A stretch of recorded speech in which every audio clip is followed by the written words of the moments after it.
आधीची ट्रेडिंग वगैरे, तर ती ट्रेडिंग थोडंसं डिफिकल्ट वाटत होतं. ट्रेडिंगमुळे लॉस होत होतो असे बरेच जण बोलतात, त्यात मी पण एक होतो. पण ज्या पद्धतीने तुम्ही डेलीच्या मीटिंग्स घेता त्याच्यामुळे ती जी ट्रेडिंग होती ती ब्रशअप झाली. तुमची फी खूप नॉमिनल आहे, त्यामुळे ते बऱ्याच लोकांपर्यंत पोहोचू शकते असं मला वाटतं. जसं काही जण म्हणतात की कमोडिटीमध्ये कॅपिटल खूप जास्त लागतं, की कमीत कमी 30 ते 50 मध्ये पण तुम्ही कमोडिटी करू शकता. मध्ये 30 ते 50 हजार कॅपिटलमध्ये तुम्ही रोजचे कमीत कमी 500 ते 1000 रुपये कमवू शकता. ते जे मार्केटमध्ये कोणीच करत नाही ते तुम्ही करताय. डेली मीटिंग घेणं, ज्यांचे डाऊट आहेत ते क्लिअर करणे ते खूप अवघड आहे, ते तुम्ही खूप सोप्या पद्धतीने करताय. मला वाटतं तेच खूप कमेंडेबल आहे. सगळेजण त्याच्यामध्ये म्हणतातच की आता आजपासून मी करोडपतीच झालो. तर करोडपतीने रोडपती व्हायची वेळ लोकांपर्यंत आजपर्यंत आलेली आहे. नमस्कार, मी Viraj Jamdade, founder and CEO of Viraj excellence community centre Pune. जसं तुम्हाला मी मागच्या व्हिडिओमध्ये पण सांगितलं होतं की आपण जे सिरीज शूट करणार आहे, तर मी इकडे मुंबईला आल्या कारणामुळे एकाच दिवशी जर बघितलं तर आपले जे काही एक्झिस्टिंग लोक आहेत जे आपल्याबरोबर जॉईन झाली होती काही महिन्यांपूर्वी, तर त्यांच्याबरोबर आपल्याला एक बोलायची संधी मिळते की बाबा कशा पद्धतीने काम ते करतायत आणि त्याचं काय फीडबॅक आहे. कारण क्लास झाल्याच्या नंतरचा फीडबॅक तो सगळेजण पॉझिटिव्हच देतात. सगळेजण त्याच्यामध्ये म्हणतातच की आता आजपासून मी करोडपतीच झालो. तर करोडपतीने रोडपती व्हायची वेळ लोकांपर्यंत आजपर्यंत आलेली आहे. तर ह्या गोष्टी होऊ नयेत किंवा या गोष्टींचं अवेअरनेस जे आहे ते आपल्या लोकांपर्यंत पोहोचवणे हा त्याच्यामधला एकमेव उद्देश आहे. तर नमस्कार सर. नमस्कार. तर माझं एक जाणून घ्यायचं होतं की बाबा तुमचं जे काही काम चालू होतं की एक 6 महिन्यापूर्वी आपण जेव्हा भेटलो होतो आणि आत्ताचं तुमचं जे काही काम चालू आहे, किंवा काम म्हणण्यापेक्षा आपल्या स्ट्रॅटेजी सायकोलॉजी जे आहेत किंवा कशा पद्धतीने तुम्हाला काय अनुभव आला हे जाणून घ्यायचं होतं आम्हाला. नमस्कार, माझं नाव शरद भिलारे.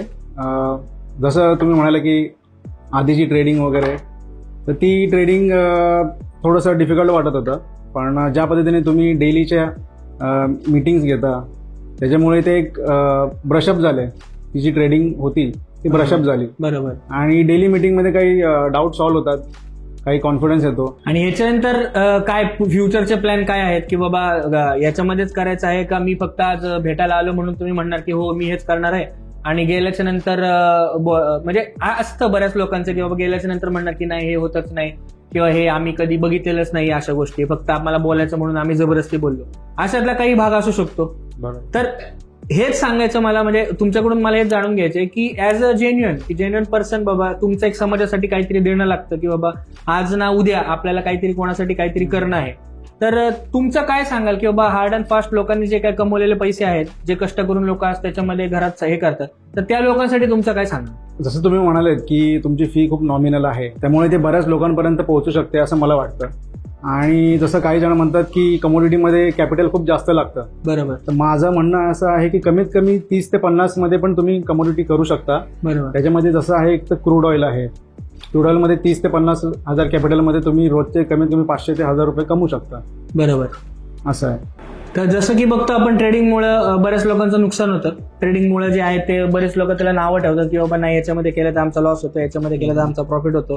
तर तुमच्या वैयक्तिक जीवनामध्ये आणि एक प्रोफेशनल लाईफमध्ये आज काय फरक पडला आहे की जेणेकरून तुम्ही काय पुढचा प्लॅन काय आहेत त्याचे. जसं तुम्ही म्हणालेत की बऱ्याच जणांचे अनुभव आहेत की ट्रेडिंगमुळे लॉस होत होतो असे बरेच जण बोलतात, त्यात मी पण एक होतो. बस जेव्हा नॉलेज नव्हतं त्यावेळेला हा थॉट होता, पण ज्या वेळेला नॉलेज आलं त्यावेळेला कळालं की ट्रेडिंग हे खूप चांगलं आहे. आणि जर तुम्हाला तुमची स्वप्न खूप मोठी असतील तर ती स्वप्न तुमची नोकरीतून होणार नाही, ते तुम्हाला व्यवसायातूनच होणार. आणि हा एक व्यवसायच आहे असं मी म्हणेन.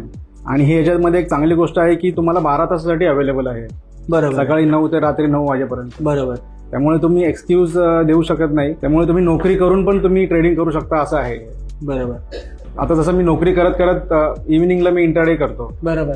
तर आता गेल्या 6 महिन्यापासून मी करतोय, तर बऱ्यापैकी प्रॉफिटमध्ये आहे. तर मी हे फुल टाइम कधी कन्वर्ट करावं की बाबा नोकरी सोडून फुल टाइम हे कधी कन्वर्ट करावं. तर याचं एक सिंपल साधा गोष्ट आहे की नोकरी सोडून काम करण्यापेक्षा नोकरी बरोबर पण तुम्ही हे काम करू शकता. म्हणजे काय आहे की नोकरी म्हणजे काय, एक स्टेबल इन्कम आहे तुमची फॅमिली चालण्यासाठी किंवा तुमचा फॅमिलीचा जो काही खर्च आहे महिन्याचा तो तुम्हाला तिथून निघाला पाहिजे. एक टेन्शन फ्री असतं की एखाद्या व्यक्तीला जेव्हा फॅमिली सगळ्यात इम्पॉर्टंट असते आपल्याला आजच्या काळामध्ये, जर फॅमिली जगली तर आपण जगू शकतो. हे सगळं धोरण सगळीकडे अवेलेबल आहे. जी लोक नोकरदार वर्ग आहे किंवा जी लोक फर्स्ट सेकंड थर्ड शिफ्ट करतात, जी लोक काम करतात, तर त्याच्यामध्ये मला एक सांगायचं आहे की तुमचं फर्स्ट शिफ्ट टायमिंग असेल तर तुम्ही 4 नंतरही ट्रेडिंग करू शकता, तुमची सेकंड शिफ्ट असेल तर तुम्ही सकाळचंही ट्रेडिंग करू शकता, आणि तुमची थर्ड शिफ्ट असेल तर तुम्हाला दिवसभर मिळते. म्हणजे तुम्ही 6 तास झोपल्याच्या नंतर जर बघितलं तर 4-5 तास संध्याकाळचे जे आहेत तर त्याच्यामध्ये तुम्ही काम करू शकता. आणि आपल्याला कळतं स्वतःला की वैयक्तिक आपल्याला किती फॉलोअप आहे, किंवा माझं जे मी तुम्हाला सांगितलं की आपण जे डेली बेसिसवर जे काय काम करतो, एक 6 ते 7 महिन्यानंतर आपल्याला समजतं की नाही बाबा ह्याच्यामध्ये आहे करिअर, आपण ह्याच्यामध्ये काम करू शकतो. जेव्हा ह्या गोष्टी होतील किंवा तुमचा पोर्टफोलिओ जो आहे तो चांगल्या पद्धतीने डेव्हलप होईल तुमच्याकडून, या गोष्टी ज्या दिवशी होतील त्या दिवशी आपण तो निर्णय जो आहे की जॉब सोडायचा निर्णय म्हणजे खूप मोठा निर्णय आहे सर्वसामान्य लोकांसाठी, की जॉब सोडून आपण या प्रोफेशनमध्ये काम करणं. आणि इनकेस जर झालं नाही, हा मराठी लोकांचा विचार आहे फक्त, की इनकेस जर झालंच नाही तर करायचं काय. म्हणजे बरेच सर्कमस्टन्सेस त्याच्यामध्ये आहेत की उभे राहतात ते आपल्या समोर. प्रत्येकाला EMIs असतात घराचे, काही लोकांना मुलांच्या शिक्षणाच्या फीज असतात ज्या आज खूप मोठ्या घरामध्ये जर बघितलं मोठ्या शाळेमध्ये तर 1,00,000-1,50,000 रुपये वर्षाची फी आहे.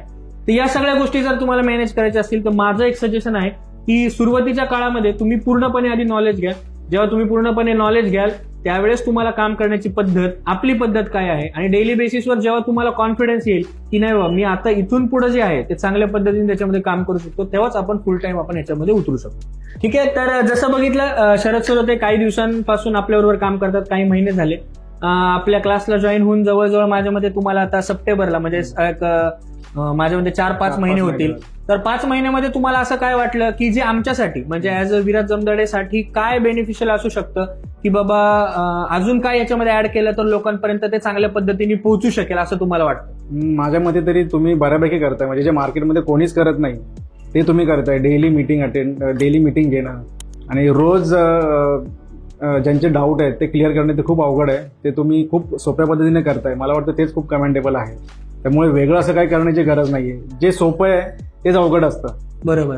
ते तुम्ही रेग्युलरली करताय ते खूप म्हणजे कमेंडेबल अजून एक आहे. याच्यामध्ये विचारायचं होतं की नवीन ट्रेडर जेव्हा येतो, नवीन ट्रेडिंग करणारी लोकांची संख्या जर बघितली तुम्ही आज, तर जसं मी मागच्या व्हिडिओमध्ये माझ्या सांगितलं होतं की काही वर्षांपूर्वी 3 ते 4 करोड डीमॅट होते. आज डीमॅटचं जर पर्सेंटेज बघितलं तुम्ही 12 करोडच्या घरात गेलेलं आहे.